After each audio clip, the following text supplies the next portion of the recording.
I was going over my notes Yeah. that I took for Demon Slayer. I can barely read any of this. It's so bad. I don't know if anyone's ever tried to take notes in the dark. In the middle of a movie? In the middle of a movie? When there's people around judging you. It comes out like chicken scratch. They were actively booing him during the movie. They were. They hated my scribbles. Put that thing away. They hated my scribbles. Normally people try to sneak, like, I don't know, food and drink into the movie to avoid paying for it there. You just smuggled an entire notebook and pen in your pocket. Yeah, and it was sticking out a little bit too. Hold up the notebook for reference of how big we're talking here, because you have a pretty deep pocket. It's a pretty big notebook. Base for reference. Yeah, it made it fit almost entirely in my pocket. So I mean, it works. Approximately 1 feet long. Yeah, I have a problem with pens though, where I'll click it. I was doing that during the movie. You sure were. Fortunately, there weren't like people like sitting around us, and to be fair, I wasn't the most annoying person in that theater either. We'll talk about that too. That was insane. Okay. So now that we have started a podcast, NeverNotOnline, when are we going to start making out? Immediately following the podcast. Immediately following the podcast. Perfect. Because that was my whole goal and plan about making a podcast. I wanted to get to making out directly. Right after episode 1, that comes on the eventual Patreon. Oh hell yeah! I thought it was gonna take a little bit longer than the first episode. Like I'd have to coerce you a little bit because I know everyone who makes a podcast obviously makes out with the co-host at some point. All the time. I listen to a lot of podcasts. Obviously, that's going to happen. You listen to a lot of making out. I listen to a lot of making out. It's great. I love it. So I figured, 2 straight boys who live together, who have a podcast, obviously we're going to be making out. Right. We're jumping the shark here immediately. Exactly. We want to give the content to the people that they want. Anime podcast / making out content. Exactly. Perfect. Check out the Patreon that doesn't exist. We figured out our brand. Couple of boys. Did not take long. Making out. We got it in the bag. 1 million views. Day 1. We've made it. I have to call my mom. Let her know I made it. Fantastic. Okay, so this is the first episode of the podcast, NeverNotOnline, which we just named seconds ago. Quite literally right before we hit record. That was the promo video that we have up on our personal channels. We should probably introduce ourselves, by the way. I'm Andrew VT. I'm one of your hosts. You just call me Andrew. Links in the description to all my socials and things like that. Talk about what kind of content you make if you'd like. Oh, shit. The type of content I make? That's okay. I make reaction content to mostly VTubers and sometimes gaming, but mostly like Hololive and VTuber reactions and stuff like that. Thank you. Hi, Andrew. Who are you and what do you do, sir? Hi, my name is Cody. I go online by Cody or Cody or Cody, depending on what mood people are in and how they pronounce my online handle. My mood is always Cody. Yeah, always without fail, actually. But I make primarily gaming content. I live stream and I make YouTube content primarily on gaming. I also do Pokemon content. I am a Pokemon competitive player, also primarily in the trading card game, but I also dabble in VG. Maybe I'll jump the shark and go into Pokemon Go and just complete the trifecta, right? Oh, wow. Might as well. Juggle way too much, wear way too many hats. But all of my links and everything will be down below too. Yeah, that it. I think I dabbled in reaction content too. So add another hat to the collection. Really, what you should really get into is competitive Pokemon Sleep. I'm really good at leaping. That's a lie. You know that. I'm really good at leaping in the way that I do it too much. Well, that's true. I got you there. Okay, so this is primarily an anime podcast. Realistically, we're going to be talking about whatever the fuck we want. But we decided to start this because we both watch a lot of anime. I've been showing Cody just a load of anime that I have watched in the past, and I'm bringing him up to speed on a lot of current and a slightly older-ish anime. And I have been begging and pleading you to watch older anime that I grew up with. Like, what, Yu Yu Hakusho? I've been trying to get you to watch for a while now. Ew, gross.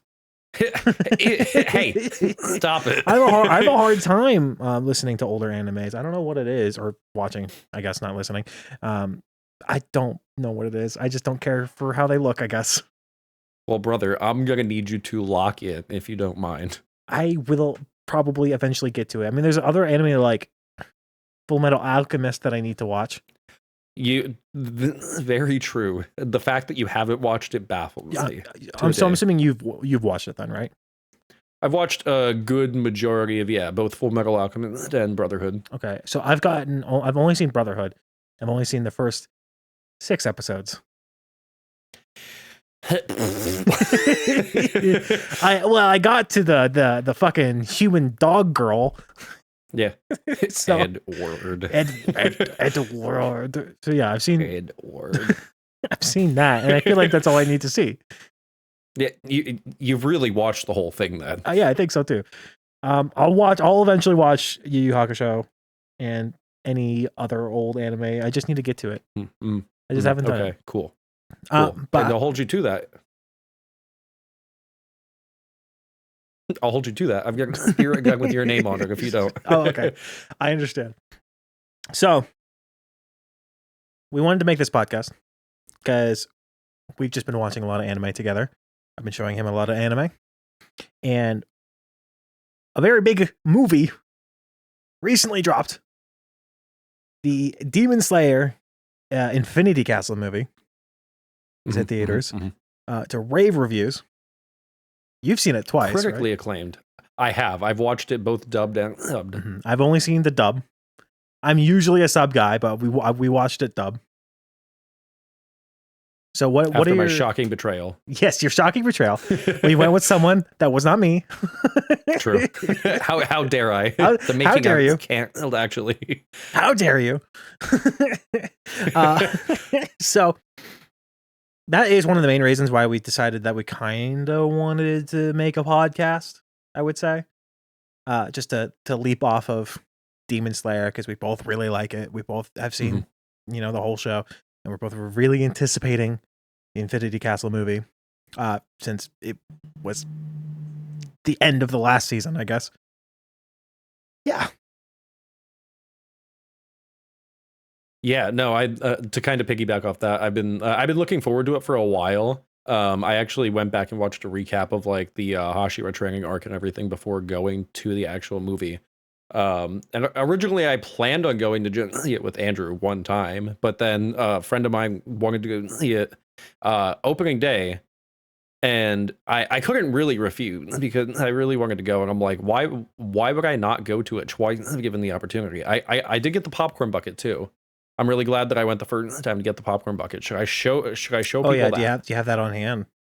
I do. Well, okay. not on hand, but I could grab it. Hold on. Sure, yeah.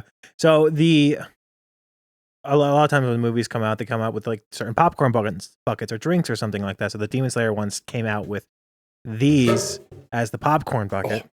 I did not have to go far to get the popcorn bucket. Is that tin? Yeah. Looks like metal. Okay. And it looks like it's for audio listeners. If there's any audio listeners, I have to figure out if we could put this on like Spotify or something. I don't know if we can or not. It looks kind of like, what would you say? The Nezuko box? A little bit, yeah. But with the like Infinity Cat, like Derek paneling on 2 of the 4, and then you have different characters and stuff that are on here. Overall build quality, I mean, not terrible. I found a popcorn crumb in there, actually. Oh, nice. Didn't clean it, I guess. Wow, a singular popcorn crumb. I Eat will it. not be eating that. Eat it. Eat it. So how does it taste? Like really old, really bad popcorn. Good. For the audio only listener, if we're doing that, it really not that good. I'm not gonna pay. I'm not gonna take too many work to paint an image here. Really bad. It's at minimum a week old, I think. Maybe more. The aftertaste even worse than the initial bite. So we're recording this on the 23rd. So you saw the movie release day. So whenever the release day was, that's how old that popcorn is. What day did it come out? I don't know. It's been like 2 weeks or so, I think. That is like 2 week old popcorn. 2 week old popcorn. That's awesome. That's amazing. That tastes really bad. Did you swallow it? Yeah. Well, it's okay. It's a little tiny bit of popcorn, so you're probably fine. I panicked. My fight or flight kicked in while even though I shouldn't have. Definitely should not have. Honestly, you probably shouldn't have eaten it at all. I don't know why you would do that. Yeah, I had peer pressure mostly. I gave in to peer pressure. From who? it could have been anyone. From the viewer. Really, they were all commenting. Eat it down below. Eat it. Please don't comment. Eat it down below. You should comment. Eat it down below. I want to see at least a dozen eat it's in the comments down below. We'd be lucky if we get that many viewers. It's a brand new podcast on a brand new channel. I am going to regret that later. It was the tiny little piece. It's not even going to feel it. It's going to go straight through you. You don't even digest popcorn. It's going to come right out the other side. Immediate food poisoning. We're talking like by the end of the podcast, I'm just whacking. I'm clammy. I'm doubled over in pain. Vomiting. We have to end the podcast. Hospital. To the hospital. Oh, where we go. But this podcast is going to be a little bit like free. Fuck.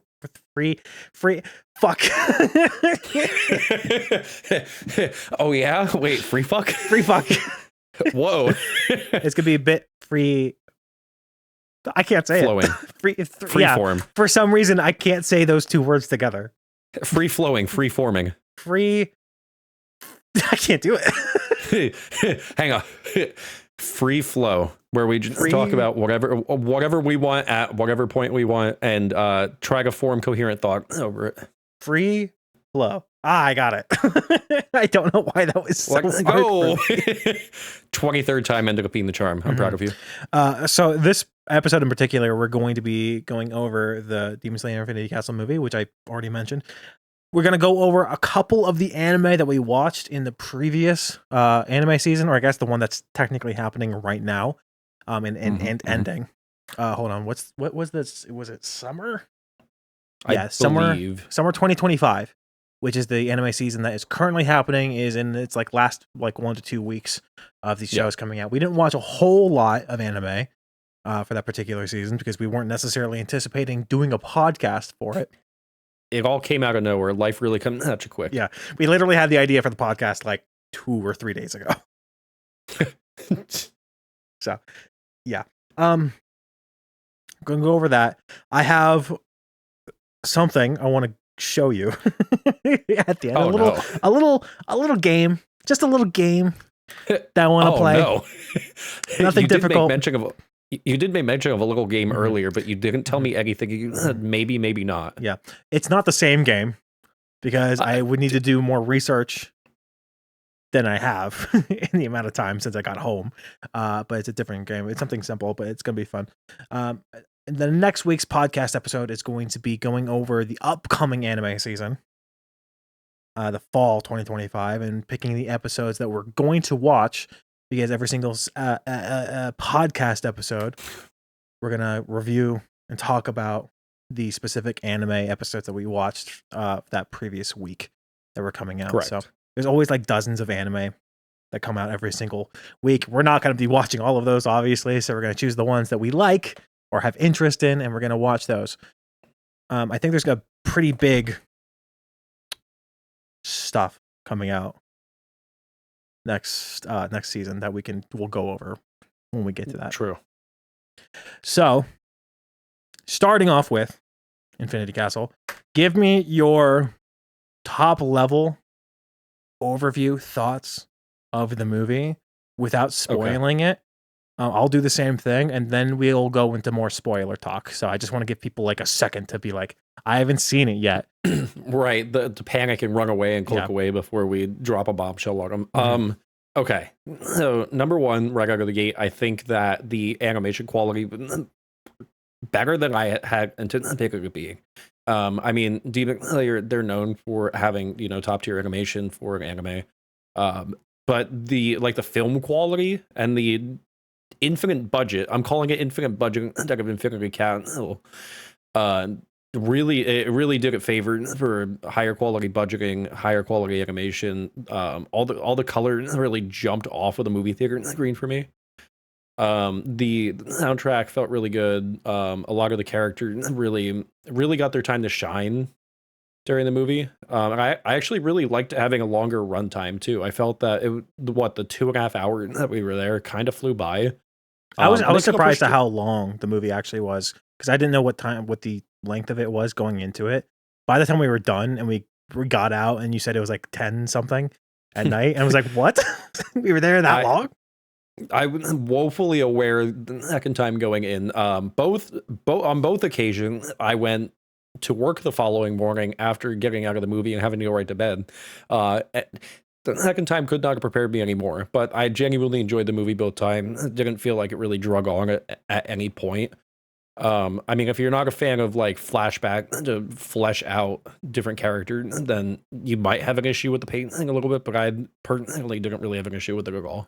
I think for like Demon Slayer in particular, they always have a lot of flashbacks to flesh out characters, and like demons more specifically, but the characters in general. So if you're going into this movie not liking that or not anticipating it, you're not gonna have a good time. Right. Because that's Demon Slayer and that's what they do. So I don't know. I really enjoyed the movie.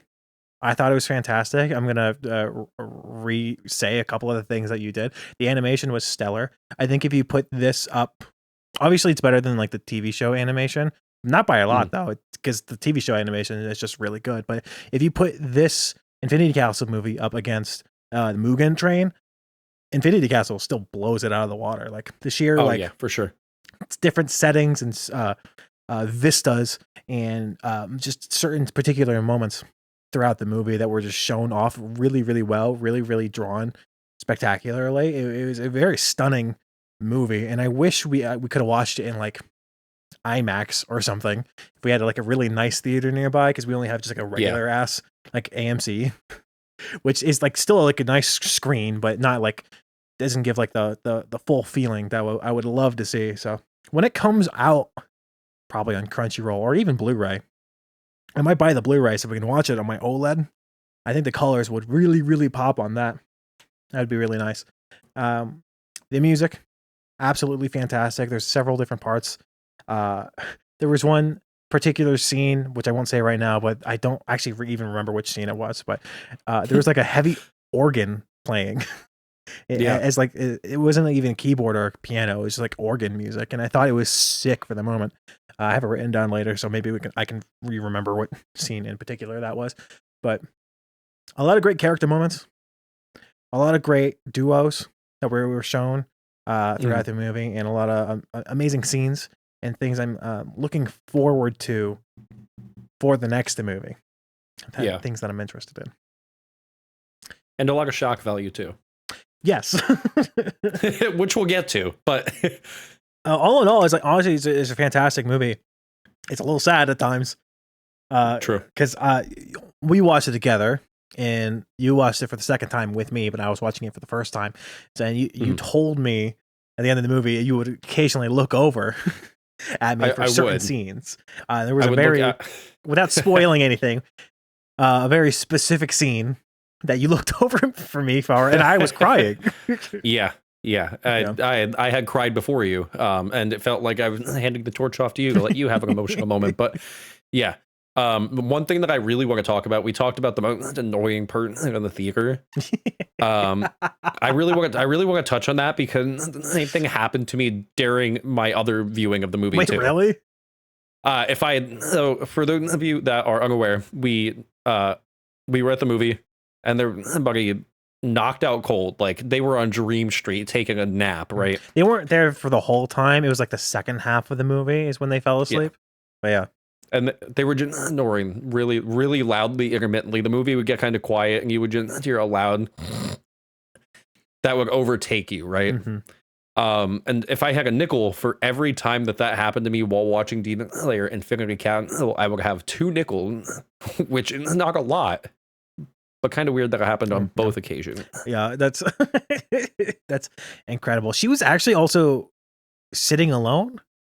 So she went into the movie to presumably watch it by herself, but she ended up, falling asleep for it. I don't know why.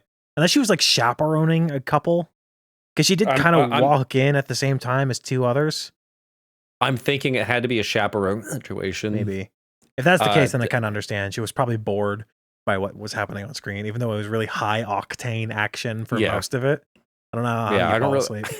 I don't get how you could take a nap during that, but the time that I went without you, it had been a couple there directly to the movie, and he fell asleep, but she continued to watch the film. And I'm like, that's so tragic, actually. That's A, really bad for her, and B, why didn't she wake him up? Right. She didn't let him go for majority of the movie, too. I get it. You got Demon Slayer on the mind. You don't care about the guy sitting next to you, so. Right, you're fully locked in. If he can want to, become a Hashira, then that's on him. Totally on him. Okay, so that was our top level thoughts of the movie. We are going to dive into the movie a little bit deeper and go into spoilers. So if you have not seen the movie yet, maybe skip ahead till later in the video. Yeah. I'll probably put a timestamp or something. But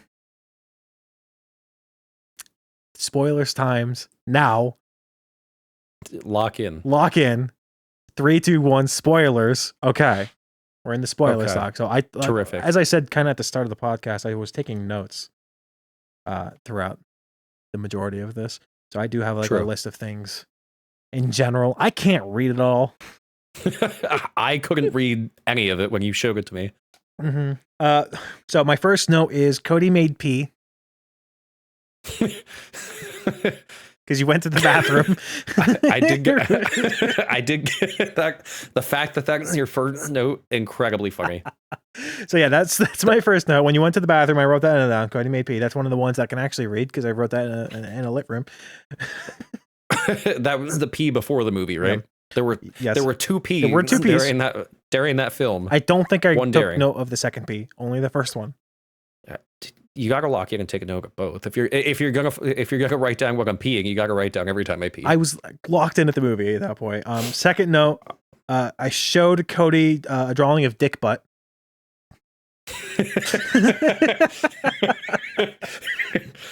So, would you like to share with the camera the drawing of dick butt? I would like to show the camera.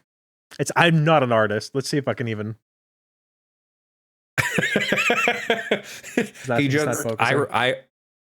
There it goes. That's dick butt.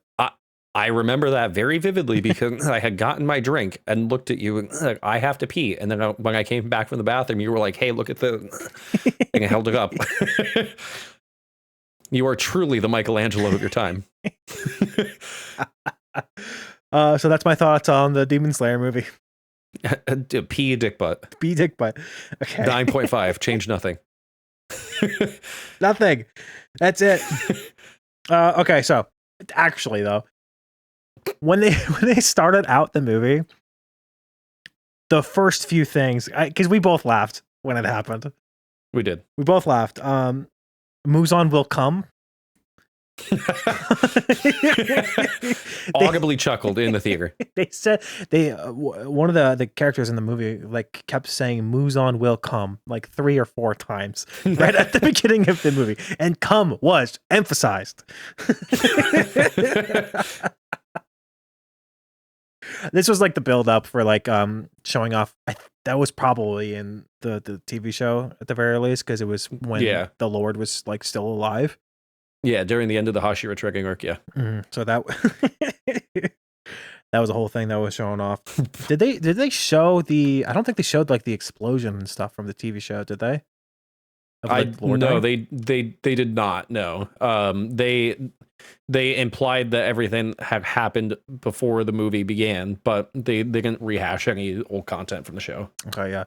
We saw that little bit, and then basically we dived directly into the actual movie. There were several different like frames of the movie when everyone was falling, specifically of Shinobu. There was a moment when she was like falling through like the Infinity Castle, and she was like upside down. That would like really reminded me of Spider-Man, Yeah. the Spider-Man Into the Spider-Verse, or Across the whichever, the first one. Mhm. Because like the vista was like really stunning, and when she was falling down, it just looked really really fucking good. Little did I know that like, oh, it was like a weird like foreboding shot on her. Little did I know that later down the line she was going to, No. spoilers, fucking die, Yeah, spoiler alert, Shinobu fucking dead. which is insane. I honestly did not anticipate anyone dying, if I'm being real. I thought they were gonna be pretty victorious and no one would die. Yeah, the Shinobu death kind of really caught me off guard. I mean, I'm not like I haven't read the manga. I'm not like ahead in the manga or anything like that. But I thought that any kind of death in the Infinity Cat like trilogy would come in the later movie. Yeah, and like the particularly third movie. the third movie. Yeah, the third movie. I thought the third act would be when people start to fall for like the greater good. Mhm. I didn't think we'd kick that shit off right away, but I mean, Shinobu just kind of got dog walked by Doma. It did take a second to get to that death. I think it was like 30 or 40 minutes into the movie. But like the first like third of the movie was her fight with what was his name? Doma? Doma, yeah, Doma? upper Okay, two, upper two. Doma. Yeah, I knew upper two for sure. So that whole fight was fucking creepy and gross. And I do not like Doma like at fucking all. Nope, Doma's a creep. We do not stand Doma at all. Yeah, he's a creep. Do not get a man like that because he's disgusting. Also, it was like when we showed up, following Shinobu to begin with was actually kind of a surprise because I just kind of figured for the most part. My thought of the Infinity Castle movie plus probably the trilogy was going to be following Tanjiro throughout all the movies, and then he would show up to the different battlefields, helping out the different Hashira, fight the different the different demons. The upper moon. Yeah, the upper demons. Starting from like lowest to highest or something like that. So when we got when he started off with Giyu, obviously we did get that towards the end of the movie. But I figured being like, oh, Tanjiro with Giyu doing their thing for the most of this movie, maybe switching off to Tanjiro in a different one, and then the second movie would be something similar going off and from there. I didn't realize that everyone was going to get basically their own fights for the most part. Yeah. So having the Shinobu completely by herself for the most part, entering that like mansion-esque location with the water, amazing like scenery. I thought it looked incredible. Very fun fight. I get the her being weak thing, obviously. Like, oh, she uses poisons to combat her not being like physically very strong. But one of the notes I wrote down was like she has basically the opposite problem of the pink Hashira. Do you remember her name? Oh, Mitsuri. Mitsuri. Yeah. So Mitsuri is basically the exact opposite of Shinobu, where Mitsuri has godly strength, apparently. And everyone like she couldn't find like a husband because of that. We learned that in the last season, I think. It was before the Hashira training arc. Well, it was like right before the Hashira training. Or the Swordsmith Village. Yeah, Swordsmith Village. So she has like godly strength, but she's also like a tiny woman. So I don't know if that whole like, oh, she's shorter than everyone else and she's a little smaller than everyone else makes her super weak, because we have Mitsuru right there. Who's not much different in height from Shinobu, who is just fucking jacked. Yeah, no, Shinobu definitely could have hit the gym a couple times Yeah, and gotten her gain up for sure. I think she could have worked on that. She worked on her mind instead of working on her strength, which is fair. It works for the most part until she hits upper moons. Yeah, it worked until it didn't, for sure. Pretty much. It worked until Doma blew her back out at the end. That's a way to say that. That's for sure. Oh my gosh. I mean, I would love to blow her back out, but not like that. Am I incorrect? I'm out of line, but I'm all right. You're not. The way that I gasped when there was a crunch was crazy. Yeah. And I'm sure everybody in the theater heard it, but I definitely being right next to you, I heard the audible, and I knew it coming by that point. I gasped hand to mouth and went exactly like that, and I got fucking like the second it happened, I'm like, she's fucking dead. That's crazy. So yeah, my note on the Shinobu was, what the fuck? Stop. She's dead. Stop it, she's dead. And he fucking absorbed her too? Like into his body? Yeah. That's fucked up. Right in front of Kano or whatever her name is? Oh, Kanao, right in front of Kanao, yeah. Right in front of her? Insane. And right after he killed her older sibling, like not long before that too. Yeah. He's like 2 for 3 on the family right now. He's working down the line. He had the opportunity to do the funniest thing ever, but like I don't know how this girl is gonna take him on. I feel like she's screwed. Yeah. I feel like there has to be somebody interject, right? I hope so. I mean, in this moment, Tanjiro's out for the count. We got like a shot of her, I think at the end of the movie when she was like a little like cut up and fucked up a little bit. Yeah. So it showed her. Didn't look like she did anything to him. Yeah. So she was actively fighting him because we got to the point where like, oh, she showed up and he was like being antagonistic to her. And then we cut away. We went to like Zenitsu like immediately after that. Which we'll talk about him too. Boy, I have things to say about that man. Absolutely. So we didn't really get to see her fight him. We didn't, what's her name again? I'm Kanao. Okay. I keep getting close. I'm like, that's not right. So we didn't get to see Kanao fight Doma. We'll probably get that in the next movie. Hopefully someone shows up because she's not going to be able to beat him. I don't think. Was she at all shown to be? I know she's strong. Based off of seeing her, I think in the first season. Yeah, first or second season. So, no, definitely one. I think season 1. Yeah, like the tail end of season 1. She was stronger. She was definitely stronger than Tanjiro in the group at that point. I think she's been surpassed at this point though by the main trio. Without a doubt. Yeah. Yeah. So, and we haven't seen like her train too much. We've seen her be able to start talking and stuff like that. We've seen character growth. I don't think we've seen training from her. And I don't think she was at a Hashira level. No, much like Shinobu, she sharpened her mind and not her body. And obviously that worked out really well the first time around. Well, I think she was at least stronger than Shinobu.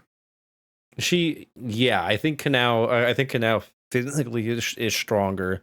I don't think she fights with poison, if I remember correctly. She flower breathing, I believe. Does she actually use flower breathing? Her sister uses. Shinobu's sister uses it. I believe Kanao use flower breathing. I'm double checking that to make sure. Because Shinobu uses insect breathing, right? Yeah, Shinobu use insect breathing, and Kanao use flower breathing style. Interesting. I'm surprised that Shinobu trained someone to use flower breathing and not insect breathing. Maybe she can use both. That's not impossible. I guess since her older sister uses it, then she probably also taught that to her, and then she probably made insect breathing herself. Right.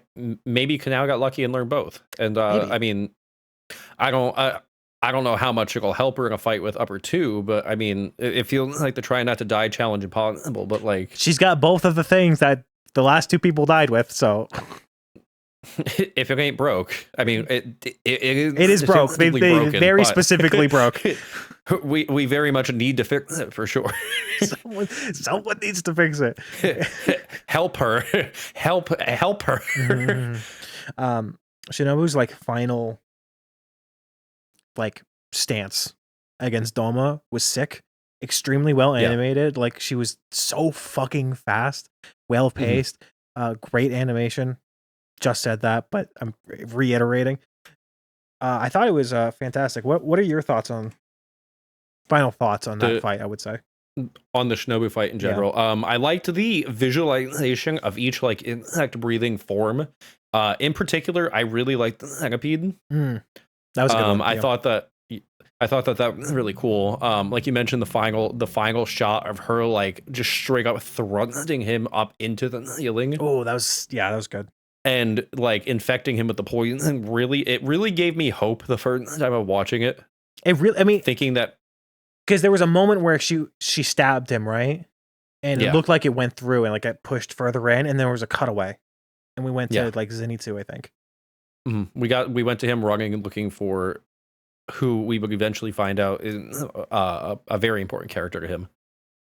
But Shinobu, landing that what could have been a death blow, but then being told, "Hey, you're too weak, but you tried your best," and then being quite literally crushed to death and eaten. It really set the tone for the whole movie. It built if they don't come at the upper rank and with their all, they're gonna get crushed. Like they're just gonna get mopped entirely. Yeah, I mean, seeing how at least Hashira is having trouble with the second one, and obviously the Hashira is having trouble with basically everything that we've seen today. So I think I don't see how they get through this gauntlet, end at Muzan, and then win. Yeah, they're going to be really tired by the time they get to him. Yeah, because I'm fairly certain that the entire trilogy takes place in one night. Yeah. So to run the gauntlet on all of the upper rank, get to Muzan, have enough endurance to be able to beat him, and have anybody walk out of it alive and insane to me. Yeah, we're literally from what we were talking about, we're literally 1/3 through the movie, and there's already a dead Hashira. Like, so we're already down someone, which is crazy.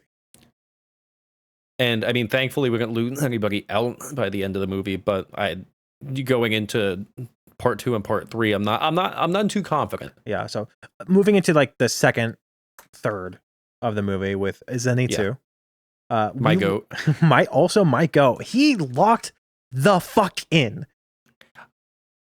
We saw him at the end of the Hashira training arc, kind of locked in, falling into the Infinity Castle, and it picked up right where it left off. That brother wide awake. Oh, amazing! He can actually do shit when he's awake. It's insane. And him. Like, one of the opening shots of the movie with him is him just looking pissed off with the light. Like, he's lit up, but his hair, since it's coming down a little closer to his face, his eyes are like shadowed, and he is such a badass in this moment. This whiny, quivering child we've seen throughout the entirety of this show, except for the tiny little moments where he's asleep.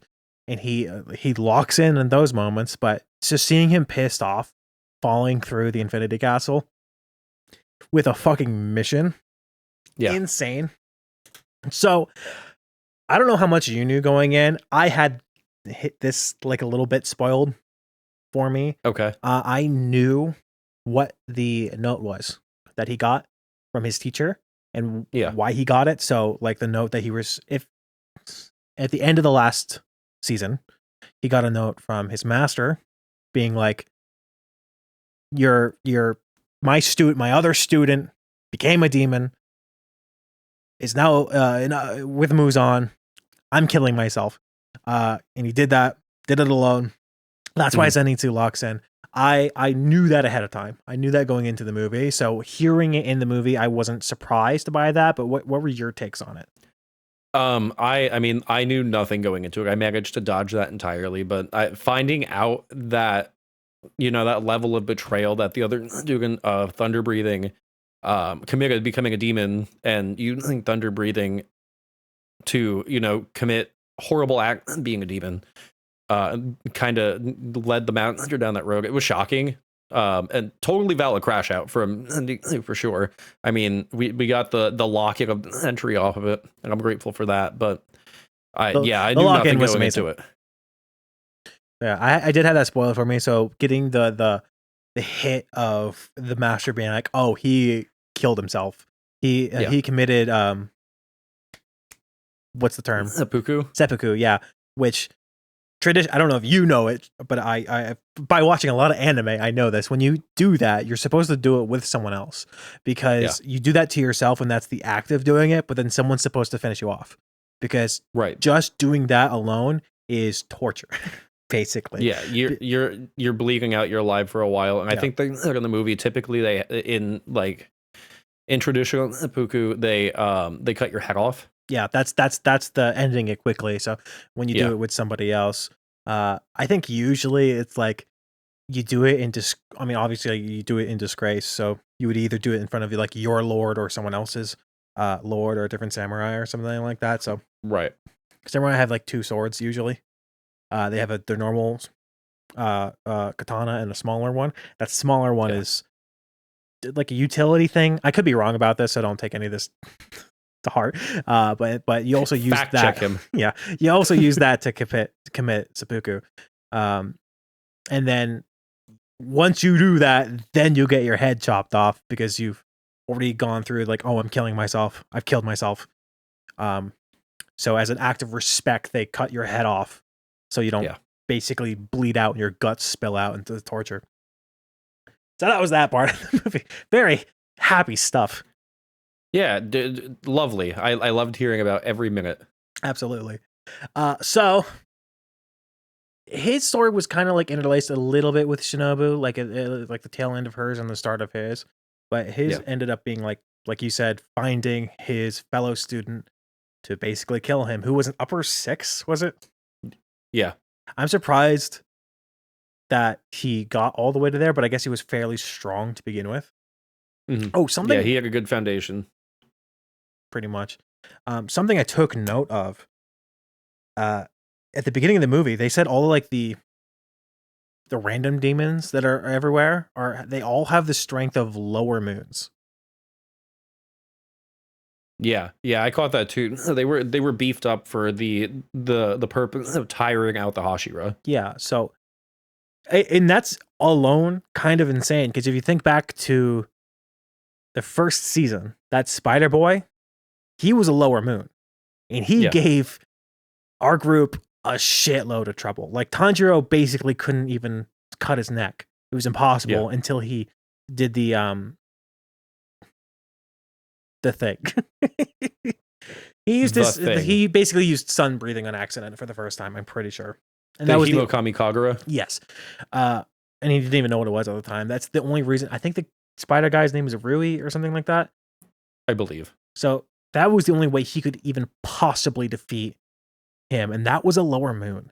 So the fact that all of these like random demons are lower moons, and all of these random demon slayers are actually there fighting and killing them, really shows how much training they got in that small amount of time, because otherwise they would just be fucking fodder. Yeah, they were given a good amount of prep time to prepare for what came after. So that, I guess that worked out for them. But Zenitsu finds his friend, his teammate or whatever, and they have kind of a short fight, but it looked really fucking cool. Like the animation was stellar. They were in a very like dark room, so it could really show off like the thunder breathing and everything that like zapped around and showed off. I think it's a really cool thing to have it that like Zenitsu only knows the first form, and the team and the other guy knows all the other forms except for the first one. Right. I think that's really funny. Incredible. neither one of them were perfect in their own right, but they complemented each other really well until one of them, fractured that like family image and ran off with Moon like, hey, demon, come with me. Moves on in his sexy little blood. Yeah, and upper one and 812 eye there at you. Like, go ahead, drink that blood. If you feel like it, I'll kill you. Yeah, I'll kill you if you spill any of it, and if you drink this, you still might die. You're not guaranteed to live either way, but if you spill the blood, you're guaranteed to die at least. Yeah, so amazing. So I guess just like a strong demon slayer can get all the way to upper 6, just kind of naturally, which is insane. But their fight was sick. I thought it was really cool. Zenitsu just kind of surprising the other guy with actually how fast he is, which is really cool.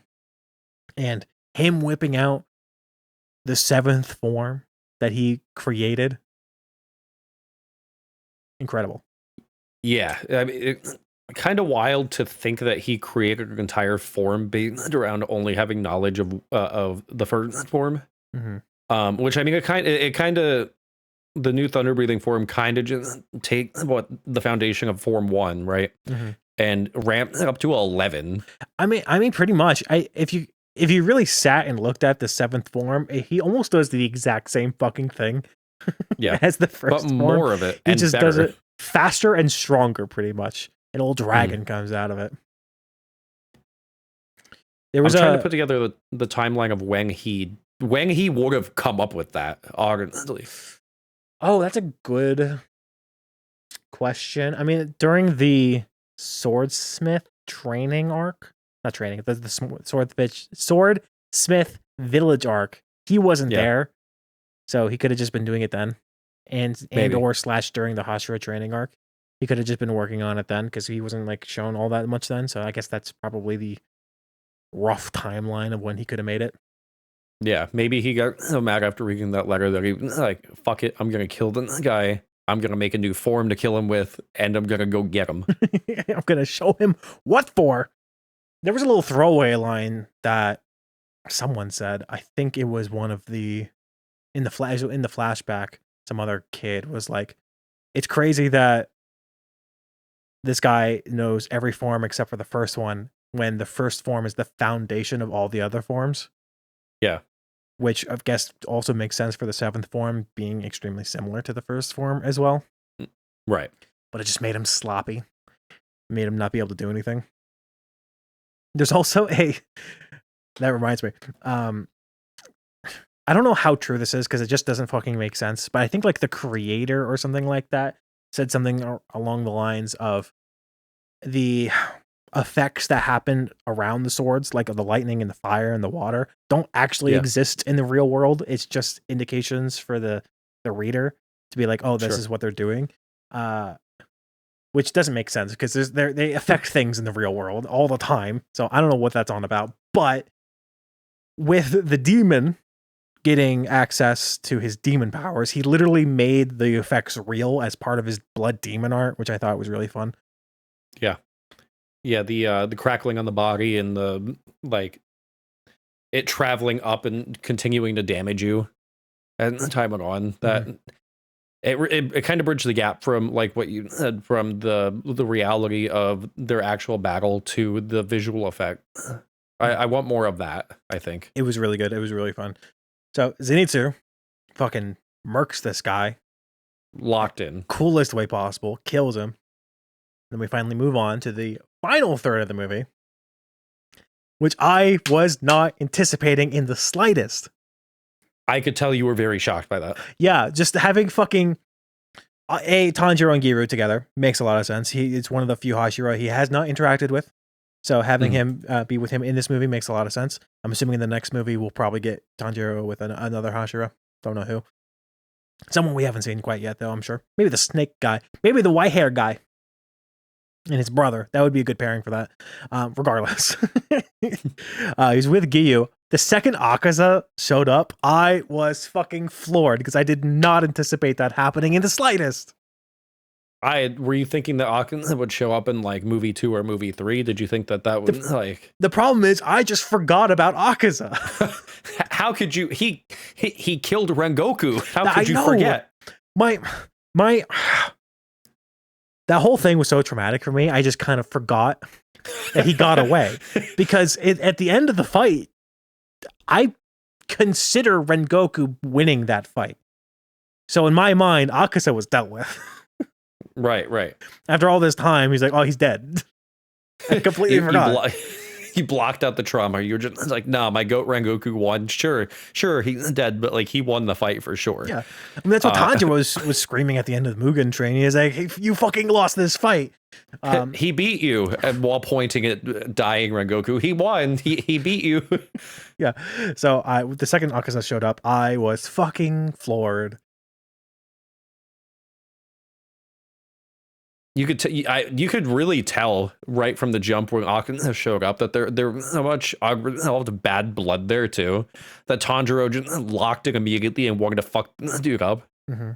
You can actually also see like the incredible growth of Tanjiro not being able to do a fucking thing the first time we ever see Akaza, being able to actually like hold his own and fight him close to on par in that moment, which was really cool. Yeah. And I mean, by the point he all but locked in and mastered the Himokami Kagura too, which I think he basically has mastered it, hasn't he? I'm fairly certain. I think we've gotten majority, if not all, of the Himokami Kagura form. I don't know how many there are. There might be a couple. There are 12 that are repeated. I think they like in the movie 12 that are repeated over and over again during the Himokami Kagura dance. Yeah. I don't think we've seen all of them, but we've probably seen a lot of them. I think we think at least 9 of them, I believe. Okay. So I definitely know before he could only do it like once. Before he could only do it like once and be like too winded. Now it's like it's his main thing. He barely uses water breathing at this point. He uses it occasionally when he thinks he should in a moment, but for the most part, he uses sun breathing. A very visually appealing fight too, because not only do we have the like the sun breathing of Tanjiro, but we get the water breathing of Giyu too. And they complement each other so well. Giyu knows exactly how Tanjiro is going to be fucking doing things, at least when Tanjiro is using the water breathing. Yeah. And Tanjiro is so like surprised that Giyu is like, he's using the perfect move to go with mine, so he doesn't get hit and he doesn't hit me. It's beautiful. Right. Just just kiss already. Make out right now. Make out right now, right in front of Akaza. He like I can't believe he knows how to do the perfect water breathing for him to not kill me. And like, well, you know, he and the water Hashira. So jot that down. Number 1. So throughout the fight, Akaza seems to also just fucking be getting stronger with everyone else, and it's basically shown that he's got danger sense. Basically, he has. Yeah. What I wrote down for Akaza and Tanjiro is they basically have Ultra Instinct at this point. That's a wild claim to make, but you're not entirely wrong. More Tanjiro for sure. Akaza has, I would akin to spider sense. Like he knows when danger is coming and he can dodge it. And then obviously Tanjiro has what's probably closer to Ultra Instinct. Yeah, he could just not get hit. Yeah, and he can lock in.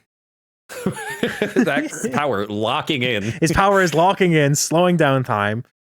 No killing intent, which I think is just kind of sick, just in general. True. The way he just dropped and fighting spirit entirely. He's like, I gotta do the thing.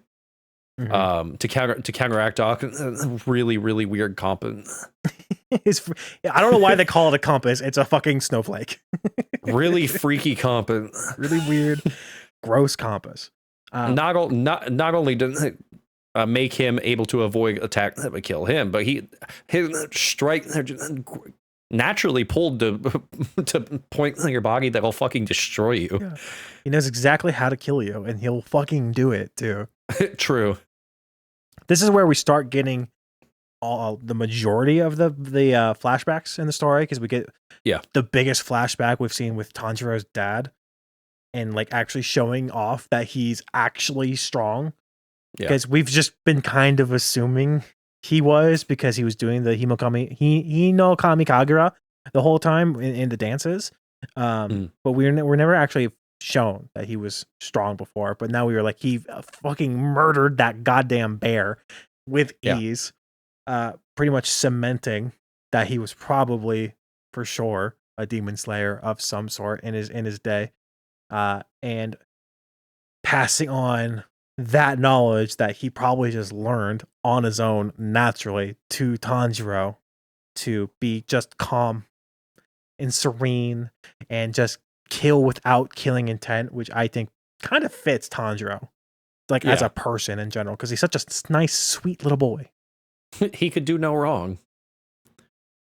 Exactly. So, fight with Akaza. The three of them. They're not getting anywhere. Tanjiro has this epiphany. He gets Ultra Instinct. He comes out of fucking nowhere when Akaza did like his fucking final blast or whatever, thinking he'd kill Tanjiro. Tanjiro then comes up and slashes Akaza's fucking head off, and Akaza said no. No, I don't think I'll die today. I feel like we have to talk about Tanjiro. I feel like he respected him enough to tell him, "Hey, I'm gonna decapitate you." Oh yeah, for sure. Like he had to jump on him and just go, "By the way, I'm gonna cut your head off." Like, what? How are you here? Yeah, and Gyu was like, "This is perfect. He doesn't think Tanjiro's alive. Tanjiro has surprise on his side. He can slash his head off." And Tanjiro goes, I'm gonna kill you. And he's like, huh? What? I mean, it worked because it surprised Akaza in that sense. True. So, I mean, it worked in the sense that he was able to cut his head off, not that he was able to fucking kill him, because Akaza just said no. He just straight up put the Konami code and just, nah, I win. Yeah. Brother put his head. I'm gonna fight without a head. Well, first brother put his head back on, and it started healing, and then they got it off again, and his head disintegrated, but the body stayed, which is insane. Brother, he really just straight up no head, and then continued to beat their out. And he didn't skip a fucking beat. Somehow he had an inner monologue when he didn't have a head. Don't know how that works. Yeah, that's a little weird. How are you thinking about things if you don't have a brain anymore?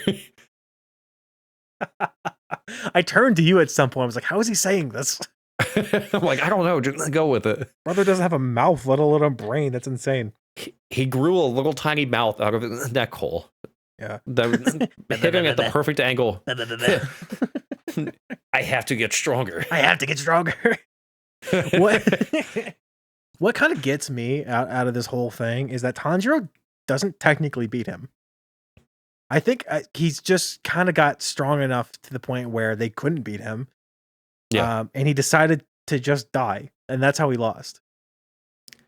Tanjiro inadvertently pulled a Naruto and talked Nojugum into having an entire 25-minute flashback segment. Yeah, remember at the beginning of the fight, Tanjiro questioned his morality or something. I forget what specifically he bubbled said. Over. Yeah, he was like something about your past or what turned you into this or something like that, and it just dug at him throughout the entirety of the fight until it hit right at the end where Channing Tatum showed up. I forgot Channing Tatum did a voice in the movie too. I forgot about it as well. I did hear that it was happening, but I forgot to look for who it was. And then halfway into this guy's talking, I was like, oh, it's Channing Tatum. And then you looked at me, ooh, I'm about to make a name. I'm like, oh. The voice wasn't that different, if I'm being honest. not shockingly close. It was very close. And you might think, but that he did that extremely thick accent during that movie. So how does it close? It just is. He has one voice for voice acting. I think he did a great job. I'm not gonna lie. I actually think he was really good at voice acting. It was just very clear that it was Channing Tatum. But it fit the character, so I'm not upset by it or anything. it took me out of it a little bit initially hearing it, and I think it could have just been that he was more loud and boisterous than any other character in that flashback, that it kind of jumped out to me. But as it went on, I got more comfortable with it for sure. I think it might be like the character himself doesn't feel like a person. Yeah. Because he's just like a caricature of like a happy-go-lucky guy, even though he's got like apparently a past that's sad. But him as a person felt out of place for that time period in that world, which probably makes sense for Akaza's whole backstory of needing someone like that to pull him out of it. It makes a lot of sense. But the second like that backstory started happening, and we went into the patented demon slayer, the demon is misunderstood. Yeah. Here's a sad backstory. You hated them, now you love them. Well, as soon as it started, I'm like, I don't want to like Akaza. He killed the goat. How I would never like him. It unlocked your trauma. You're like, no, he killed Rengoku. I could never love him. I could never love him. And then by the end, I fucking loved that man. Yeah. I have to kill the weak one. And then he just started fucking punching him. Oh yeah, that was sick. Like he immediately a million times punched himself, and he just fucking disintegrated. Then, insane. I will just say Tanjiro got incredibly lucky that him punching in the mouth actually worked, because he played it off really well. Of like, oh no, I dropped my word. Well, I'm not out of option. Throwing hands. It's all I got. And he's lucky that it made Akaza question everything and not just grab him and rip him in half the long way. Yeah, he could have. He easily could have. Low diff, actually. 100%. Not even negative. Nah, he'd win. It's not even a problem. Right. But Akaza's backstory of him and his sick dad. So he went to steal things to buy money, or to get money to buy medicine for a sick dad, and the last time he did it, his dad fucking killed himself. I was shock not of thinking that was gonna happen.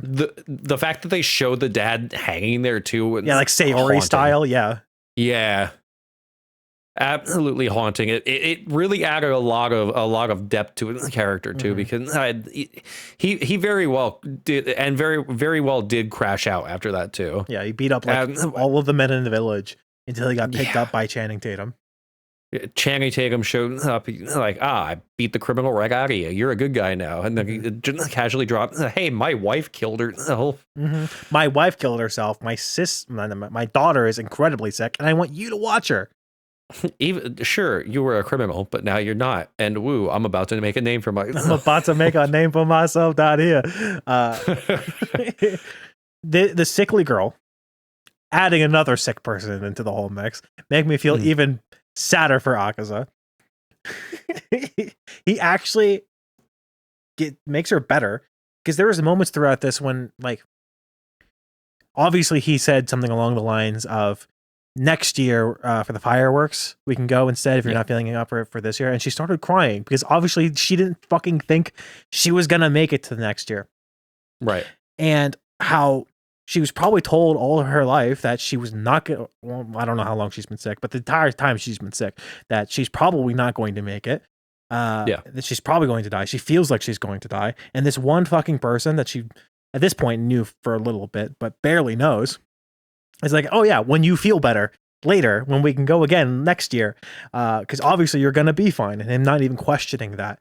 I could understand how she absolutely fell for this man, being like, oh, he like blindly believes that she's going to get better without even like questioning that she's like too weak to fight it or something like that. I think it was really cool. Yeah, no, I really like that too. I think that he really gave her hope when she didn't have a lot of it, because even her dad, even Channing Tatum, didn't really think that she would pull through, because he had been trying to take care of her for a long time, but he had work that he had to do. He had a dojo he had to run. He had another dojo that he had to deal with giving him shit, which came to a boiling point later on. But the man had a lot going on. He had just lost his wife, the mother of their child, and to have a former criminal come in and take care of her. Not only that, but show empathy when a lot of people didn't think he would be capable of it, and give her the will to keep living indirectly. Really, it really made me fall in love with the character of Aka quite a bit. Which is upsetting because he killed my goat. So he did kill your goat. He killed my goat. And the shock of like, they're getting married. They love each other. They're both happy. He goes to his father's grave to tell his dad that he's getting married. Life is good. And he comes back and they're fucking dead. Oh, the first time that I watched that, I was jaw on the floor, flabbergasted by that. I was so unbelievably not expecting it. I mean, I knew something would have needed to happen because he was too happy at that moment, and he still became a demon later. But having his fiance and future father-in-law just poisoned and killed when they were the nicest fucking people in the world. Yeah, they didn't do anything to anybody. They didn't do anything. And then Akaza goes off to the rival dojo and kills like 50 guys. Barehanded. Rip their eyeball out, decapitate them, like the punch police their organ or all like over. The samurai or whoever was like, it's a fucking mess in there. It's gross. You don't want to go in there. It's not good. There's pieces everywhere. There are body parts mixed up to people they don't belong to. It's man soup and it doesn't taste good. The evil man soup. And then that's when Akaza, obviously he went berserk, he got found, and then from there became a demon, and then hundreds or what, 1,000 years, something like that goes by, and that's why he kind of forgot everything that happened and moved on, and this memory is why he decided to be like, oh, you know what, Tanjiro, you're not so fucking bad, and then he kills himself. You know what? You're okay, big dog. But can we move on? Low diffed him. He just straight up a little broke him and punched through his face. How was he alive at that moment? I think it had to do with him simultaneously pumping him full of demon blood, walled elbow deep in the face. Oh, so he like started giving him the blood immediately, kind of thing. He would have had to, because if not, that boy would have died quick. It was like his face was gone. Yeah, he had no face at that point. Brain, not a thing anymore. Not a thing. So I guess Muzan just started pumping him full of the blood immediately, which I didn't think. Muzan will come. Muzan came.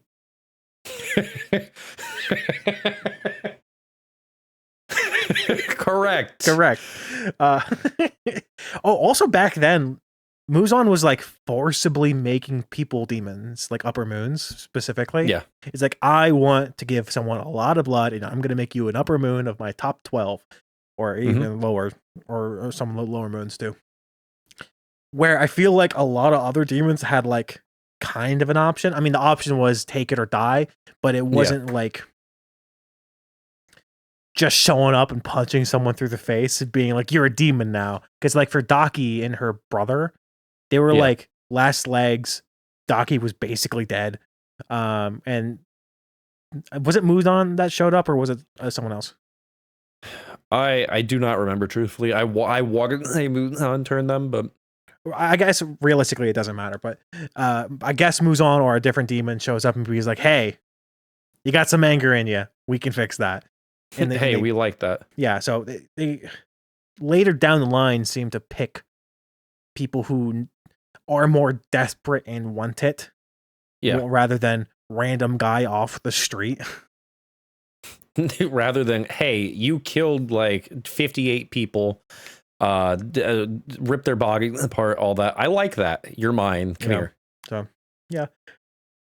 And that was Akaza. And then he fucking died.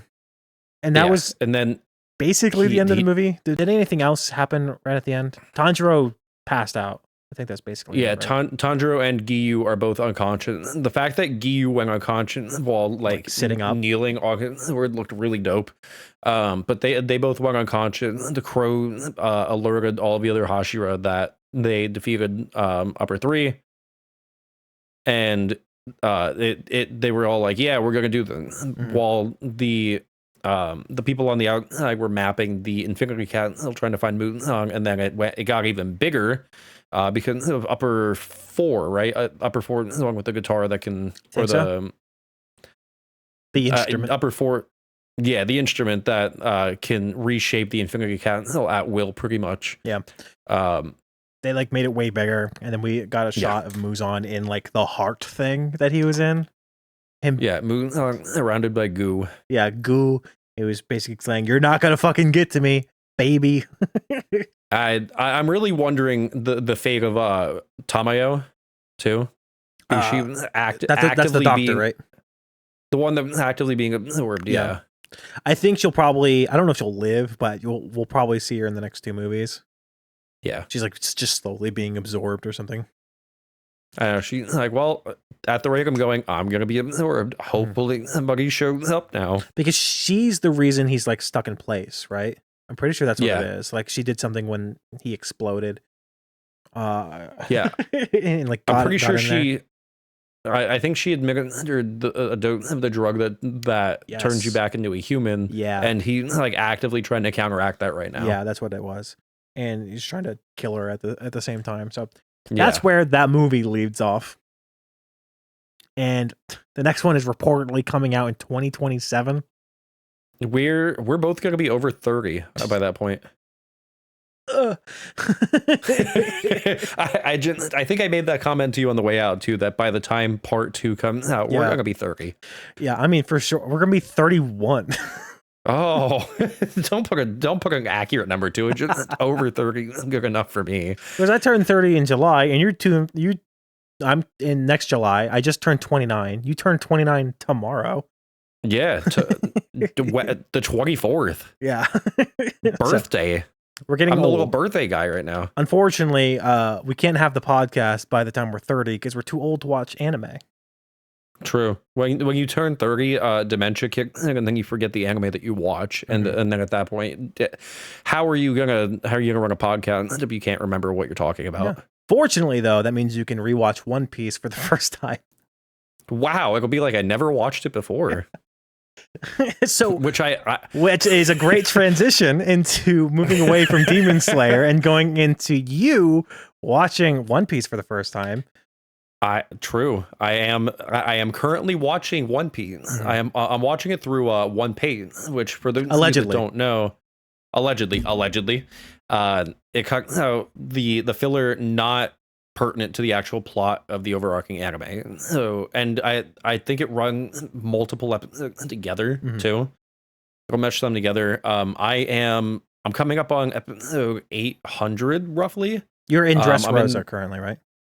I'm in the Dressrosa arc right now. Yeah, I'm currently in the middle of the Luffy and Doflamingo fight. Oh, you're there. Okay, that's a good fight. I'm not at the end of it yet, but I'm at the point where like Luffy and Law are trying to bring down Doflamingo, and they're just getting walked. They're getting dog walked by the man right now. Yeah. I know before I got to the point, I said Luffy can diff him with like mid diff. No, I would like to retract that. Doflamingo is pretty goddamn strong. Yeah, Doflamingo is pretty good in terms of strength. I've seen a lot of One Piece. I'm not caught up. I've seen all of Whole Cake, and I stopped right at Wano. Like I saw like the first episode of Wano when the animation changed, and then I haven't seen it because I was caught up to the anime at that point, which was years ago at this point. So I just kind of fell off of it weekly because I was binging it a bunch, and then I caught up, and then I'm like, I don't want to watch it weekly. So right. That's where I fell off. And then once you finish with once you do Dressrosa and then go to Zao and then go to Whole Cake, once you're caught up with to there where you're at, then I'm going to start watching again so we can watch One Piece together. True. Which we were doing before, but I mean, you've seen everything that I've been watching, which it worked out well for getting my initial reaction to everything, but I have a lot more free time during the week. Yeah. With like my work schedule and everything. I'm able to I can wake up and just go, I want to watch 8 hours of One Piece. I couldn't do that on my computer. I couldn't do that currently. I did that in college. Because when I was in college, that's when Whole Cake was airing. It was kind of like semi deep into Whole Cake Island. So I'm like, I'm gonna at some point I'm like, I'm gonna rewatch One Piece because I probably only saw up to like, I don't know, the war, I would say, originally, where spoilers, where Ace dies. So I saw up to there originally, and then sometime in college, I'm like, I'm gonna rewatch One Piece. So I went and like binged the whole thing, and I had a lot of free time because I didn't go to classes. You did cut a lot of classes. I cut a lot of classes. My GPA was not great.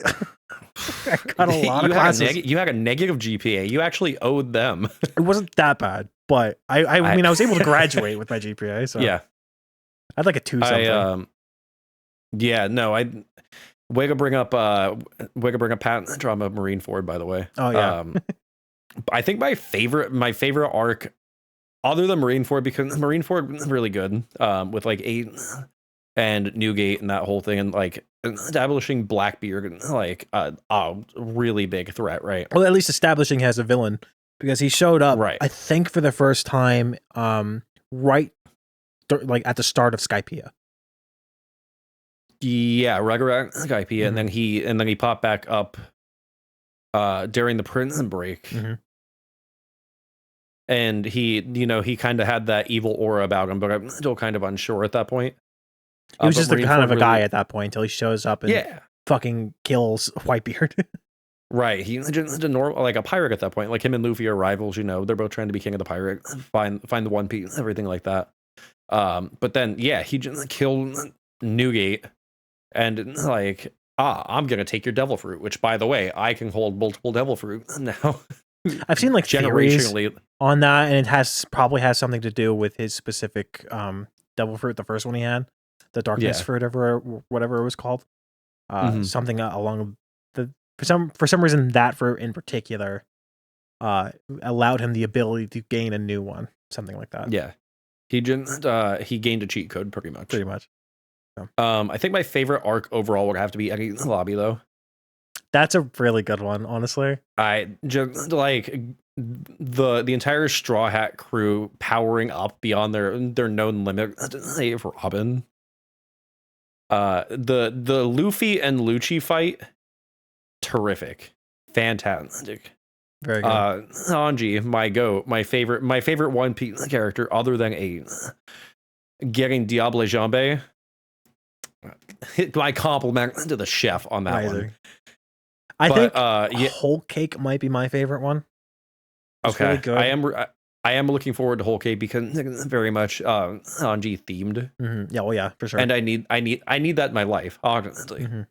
Yeah, he's less pervy in that one. So I will take what I can get. The Sanji Lander will hopefully lighten up a little bit after Whole Cake, from what I've been reading online.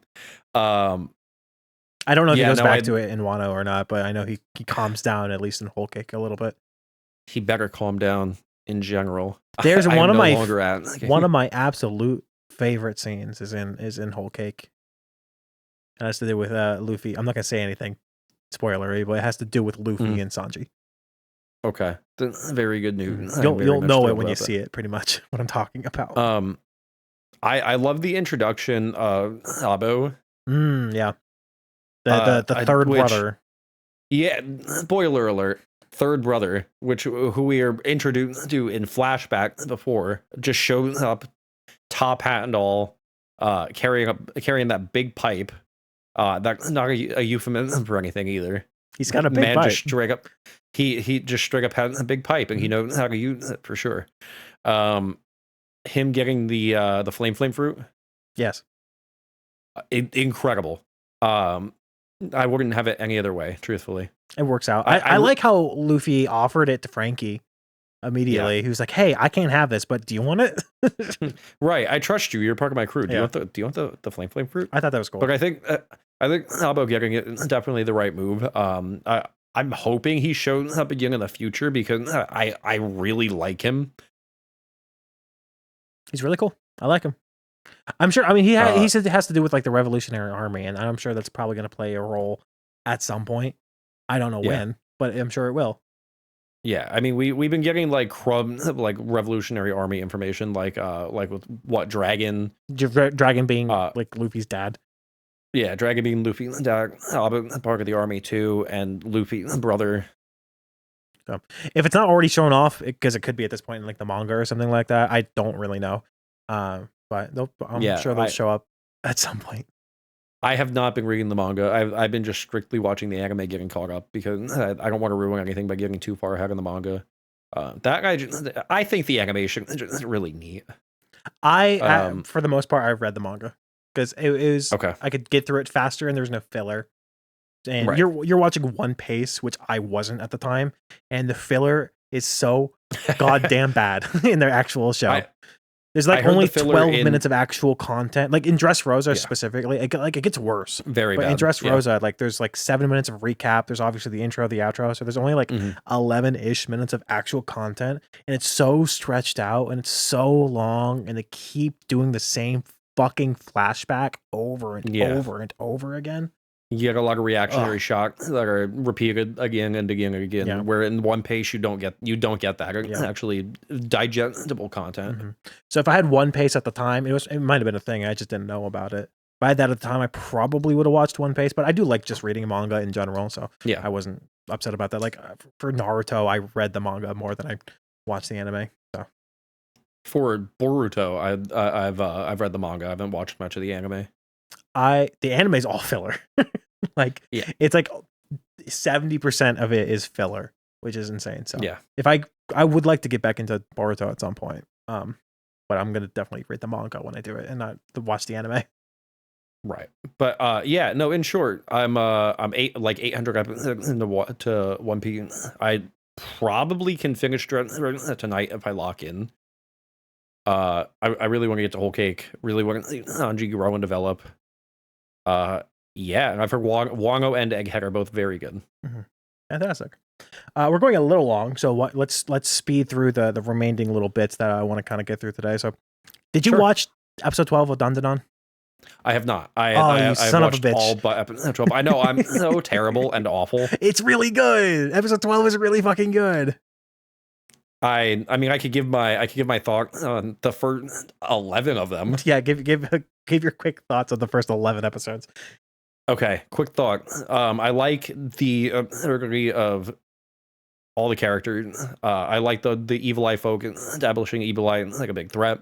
How they deal with that, everything. We finally get back on track with Okaru, their ball, and then jump straight into a kaiju fight, which I think but I think the character growth and development of all the characters up to now really fun to watch. Okaru becoming more outwardly vocal and stronger in that regard. Great television anime. And I need to watch episode 12 because apparently very good. Yeah, I agree with you for everything you said on Dandadan. I thought it was really good for season 2. Season 1 was also amazing. The animation is a little different than in the first season. It's not bad by any means. It's just a little different. Like you can tell it's a little different. And fight scenes get like kind of crunchy. I don't know if you've noticed that or not. It was super noticeable during the little filler thing they did with the music fight with Ira and Okaru. I think it was probably more noticeable because they were in a very big white area. So when it got like really fast and really like high octane, everything got like a little crunchier at times. Yeah, and it was super noticeable in episode 12 as well. For a couple of scenes, like the kaiju got like so fucking squished. For a second, he looked like if I took a piece of paper and crumpled it up, like legitimately. And same thing with the robot that was also there. That you saw like a little bit of in the end of the last episode. Yeah, very little. Yeah. So they got kind of crunchy, but other than like those couple of moments, the animation has been amazing. We got introduced to something at the end of the episode, which I did a watch along to it on my main channel. Yeah. So if you want to see my specific reaction to that, it is available. I literally jumped out of my seat when it happened. So you have that to look forward to when you watch episode 12. It's really good. Final episode of the season. So I don't know when we're getting season 3. We're gonna have to sit on that one. Can't wait. I'm looking forward to it. I'm gonna watch your watch along while I watch it. That way it'll be like we watch it together. Yeah, because we actually usually do. Well, for the most part, we watch anime together, but I watch it for the second time with him. Yeah. Because I'll do a watch along on my own, and then I'll be like, "Hey, we can watch it now." I'm like, hey, are you caught up yet? Can we watch it together? Mm-hmm. No. Okay, fantastic. I will wait then. I think for the purposes of this podcast, we're probably going to stop doing that and watch anime separately, and then come and talk about it here. I think that's probably more realistic. The other anime. God. Oh, what? I have to buy a notebook. I did take notes on Dandanon when I was reacting to it, but since you didn't watch it, I don't want to go over them in particular. I think Kinta is a cool character. He's kind of pervy a little bit, but I think he might be like a little bit. Well, he's pervy, but I think it's because he's misunderstanding what's happening. Yeah. Him as a character is like he wants to be popular. I think he wants to have friends, and he kind of vibed toward Okarun for that because he sees him as this is me. We didn't get the confirmation on this in episode 12. I'm just kind of what I think is happening. He sees him kind of like an equal. He's also the other nerd in class. He's also getting bullied. Less to maybe a lesser extent than Kinta. Because Kinta's is like really like he's really getting bullied, and he's way more awkward. So I think he saw Okarun and was like, I can probably vibe with this guy and become friends or something. And that's why he gravitated towards him. But we get more moments with him and the rest of the group and 12 that I think is really good and really fun. Cool. And then it goes from there. But the other anime that we were watching that was coming out last season was My Dress Up Darling, season 2. And you also were recently watching season 1. What are your quick thoughts on My Dress Up Darling, just like in general? In general, I like the vibe of it. It's a lot different than what I've been watching. Yeah, we usually watch like shonen or other things. This is like your first, like, at least with me watching, at the same time, romance anime, more or less. Yeah, I typically don't get into a lot of like romance anime. The close that I've kind of gotten toward that up till now, like Violet Evergarden, and that like not really a romance anime. More tragic than anything, but like a different vibe entirely. Yeah, it's like a post-war story or something, isn't it? Yeah, there is like hinted romance in there, but like that the close that I deviated from the typical vibe of like high octane action. So going into My Dress Up Darling, I really enjoyed how it's more laid back and funny, and it's really funny. Yeah, it's so funny. The fact that they make a couple One Piece jokes in there too really tickled my fancy. Absolutely. Overall, I like it though. I like the vibe that it brings. Okay. I think that they're really cute together too. That's good. I've seen several different rom-coms. I've watched a lot of anime, a lot of shonen, and a lot of rom-coms, a lot of isekai, slice of life stuff like that. And I think this one is one of the funnier ones, and I think it's really like a very nice and touching story of two people like slowly kind of falling in love with each other, and they both realize I think they like each other at this point, but they haven't done anything about it. But it's a nice slow burn with them basically enjoying each other's companies and becoming friends and falling in love. I think it's really nice and really good and beautifully animated. It's one of those shows that while you're watching it, you realize just how fucking much like fan service there is. Yeah. But when I forgot about the fan service just because the show itself is so good. Like the characters are written amazingly and it's really funny. So when I showed you the first season and we got like immediate fan service in the first episode, I'm like, oh, I forgot how much fan service was in this. But that's just because it's so good. Yeah. Yeah, I think it's a very well written anime for sure. I think it's fantastic. So we're not caught up on it. We're actually several episodes behind because you don't want to watch the sub. I've watched the whole thing in dub. I'm going to continue to do that. Kind of like how I've only watched a version of One Piece. I'm continuing that trend. Switching is weird because you get used to the character's voice, and then suddenly it's a completely different voice, and you're like, "This doesn't make any sense." You're not Luffy.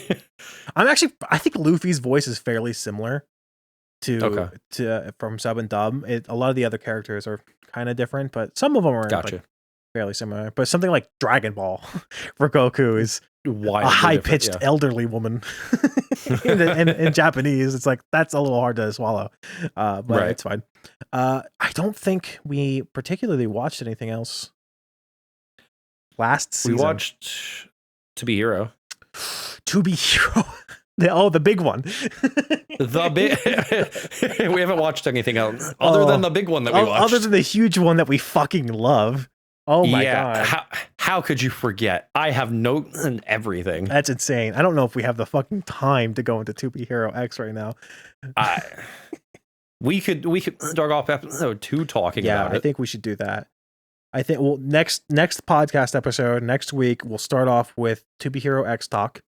Going over probably most of the season or in the story and through lines of that, and then we'll go into picking the anime we want to watch for the next season coming up. Right. So I didn't get to the game, but we're not going to do that right now. If we have time, we'll do it next week instead. Okay.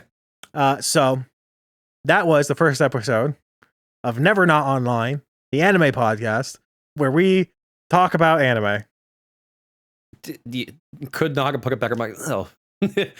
Maybe Local podcast thing. we did a podcast. We did it. We planned on doing 1 hour, and it was an hour and a half. Oh my god! Yeah, you're right. I just looked at how long we've been recording for. Wow. So yeah, I was worried. I was actually kind of worried that we weren't able to yap for like a full hour about anime. But you know what? I think we fucking crushed it. I think we'll be all right. I think we'll be good. So yeah. So like I said, next week's episode, we're going to be picking the anime that we would like to see in the upcoming season. If there are specific anime you want us to watch, let us know in the comments below, and we will consider it during the next episode. Do you have any final words before we head out? Kind of just thank everybody for watching, hanging out, joining us on the beginning of the really weird journey. I've done a lot of different like content creation things. Never a podcast. So, podcast is new for me too. Back to the point we made in like the introduction, I'm wearing a different hat now. But yeah, just thanking everybody for watching, and hopefully you enjoyed and you're looking forward to next week. Mm-hmm. There will be more in the future. I'm Andrew. That is Cody. This is Never Not Online, and we will see you in the next one. Catch you later, everybody.